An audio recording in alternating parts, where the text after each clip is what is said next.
Hello, welcome to Unicorn Princess Tarot. So, itong reading natin for Earth sign, Taurus, Virgo, and Capricorn. So, take only what resonates. By the way, please do support yung aming banda, guys. Bandang Sibol. Vocalista ako nito, guys. So, please do support our band by liking, following yung aming Facebook page, Bandang Sibol. Okay? Search mo na lang yan. Yung name ng Facebook page is Sibol lang. Pero mas madali mo siyang masasearch kung isa-search mo yung Bandang Sibol. So, let's start what we have here for the sign of Earth sign.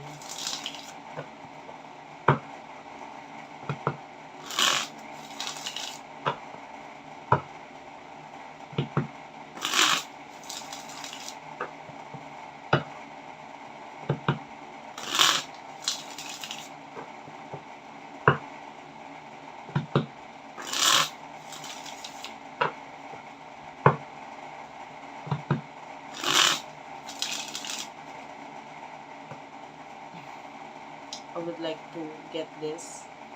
Lumabas siya ng pusa. You do have the Six of Wands and the Seven of Pentacles. Bottom of the deck is the Chariot, Five of Wands. Okay. Maganda to Earth sign na. You have to claim this. Nakakita tayo dito ng abundance. Nakakita tayo dito ng victory, success para sa'yo. So, kung ano man yung ginagawa mo ngayon, ituloy-tuloy mo lang dahil pihadong magbibigay yan ng success, accomplishment, and magandang future para sa'yo. Okay, lalo na with the Seven of Pentacles, yeah. As you can see, there's a trophy dito sa bandang ito, oh. So, nakita ng awards, you know, a lot of people will acknowledge kung ano man yung mga ginagawa mo. Yung iba, this could be promotion pagdating sa trabaho. Yung iba, this could be fame. Ayan, for those of you, no, na gusto mo, gumagawa ka ng pangalan mo, nag-i-establish ka ng, you're trying to establish yourself, and I feel like you will become happy. Ito, paparating pa lang yung energy niya eh. In the near future pa lang. Pero lumabas agad siya sa main energy mo kasi eto guidance sa'yo to na ituloy-tuloy mo lang. Yun yung pinaka-advice sa'yo.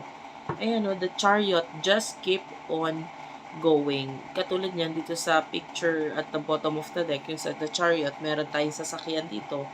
And yung sasakyan, alam mo naman yan, tuloy-tuloy lang yan. Kumbaga may pupuntahan, may patutunguhan kung ano man itong ginagawa mo. Lalo na with the Five of Wands, maraming challenges, maraming mga tao sa paligid mo na parang hindi nila gusto or maybe you feel like hindi ka nila sinusupport, but don't mind them kasi alam mo, ito ang number one.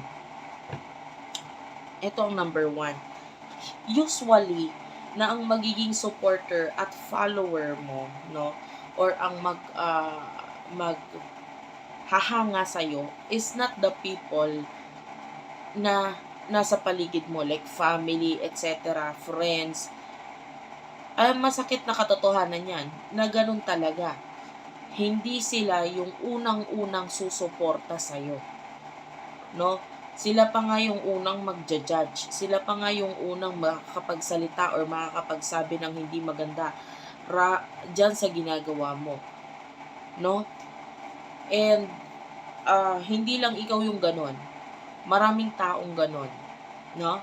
For example, yung mga vlogger, mga sikat na vloggers na ngayon, yung mga friends nila, family nila, lalo na yung mga vlogger na nagsimula sa walang-wala na talagang sarili lang nilang diskarte at galing ang naging dahilan kung bakit nila na-reach yung top. Yun ay nagsimula sila sa walang-wala at dahil yung mga pamilya or yung mga kapitbahay, kaibigan, hindi pa nga sila yung unang naging follower or supporter nitong mga taong ito. Kaya na lang yan sumuport kasi nandun na siya sa top. You know what I mean? So, always think of that as sa sitwasyon natin ganun. Kung sino pa yung mga malalapit, hindi mo talaga sila pwedeng asahan ng suporta sa ngayon. Pero wag naman ito ang maging hadlang para hindi mo ituloy kung ano man yung mga bagay na nagugustuhan mo or gusto mong gawin talaga sa sarili mo. Just keep on living.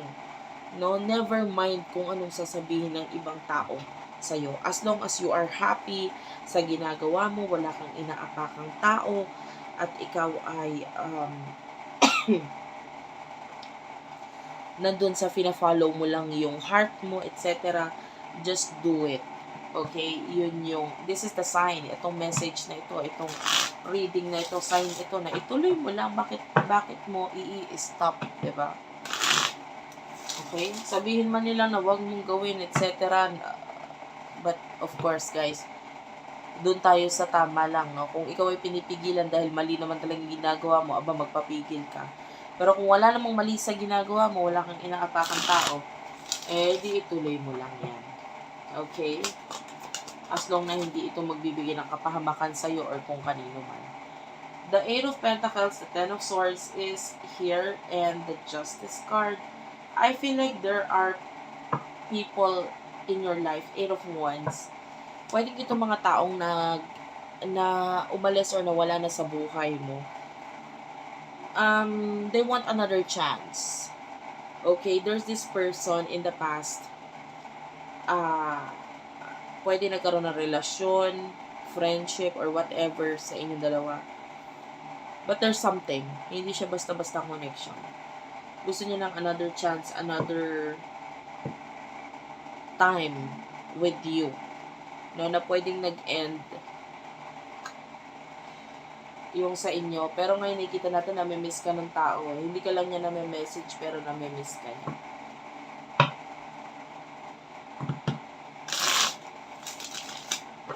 Ano yung emosyon ninyo sa isa't isa?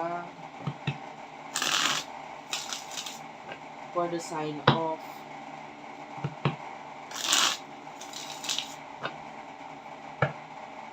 Earth sign.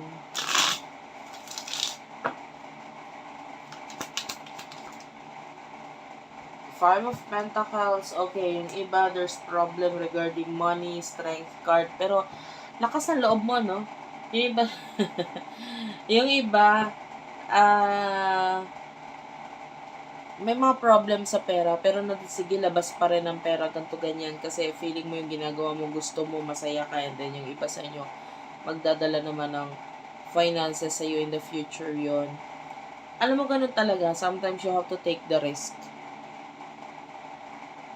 Yung iba sa inyo, pwedeng nagkakaroon ka na ng problem sa pera, pero ayaw mong mag-beg, ayaw mong humingi ng tulong, ayaw mong, sabihin na natin, mangutang sa iba, etc. Hanggat maaari, mataas ang ego mo eh. You are the kind of person na hindi ayaw mo nang inaapakan, ayaw mo may nasasabi yung iba.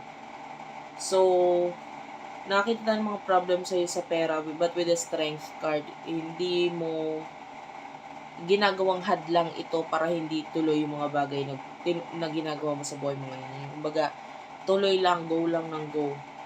No, as long na hindi ka pa naman makukulong bukas or what, hindi naman yung ganong sitwasyon, sige, tuloy lang. Yan yung nakikita natin sa'yo. So, emotions ng person, nakakonect mo. Yeah, ito gusto person to. Gusto talaga niya makipag-reconcile. I feel like there's a person in the past na parang gusto niya mag-offer ng something sa'yo. And etong person na to, pwedeng gusto niyang,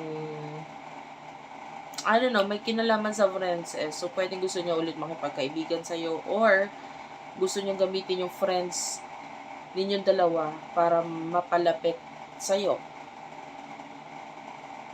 Or mabalik yung connection ninyo. All in man doon. Basta, yung iba naman kasi wala na kayong friends together. Pero nandun yung parang gusto niya makipagkaibigan sa'yo. May mga bagay siyang gustong ibigay sa'yo.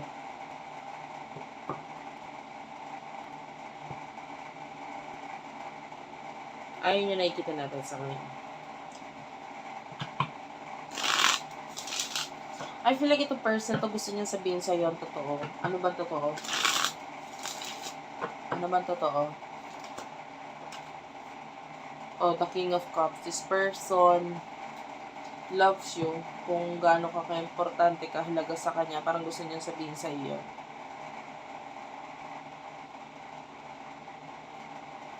So, what will happen in the near future sa inyong dalawa?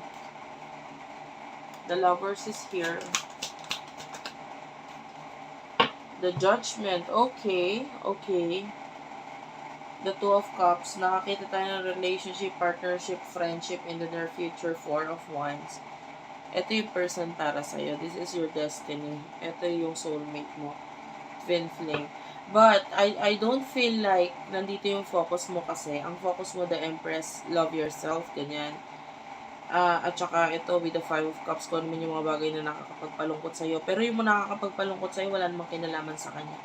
Pwede may kinalaman lang sa problema mo sa buhay sa ngayon. But I can see you getting through this with the Four of Pentacles. Kumbaga parang kaya ko to. Hindi ako pwedeng magpa-apekto sa ganto ganyan. So nakikita natin, matapang ka talaga na klase ng tao. Hindi ka babasta-bastahin. Kumbaga marami ka ng pinagdaanan sa buhay, tas ito kapraso hindi mo pa malalagpasan. So nakikita natin, hindi, lalagpasan ko to, parang ganyan.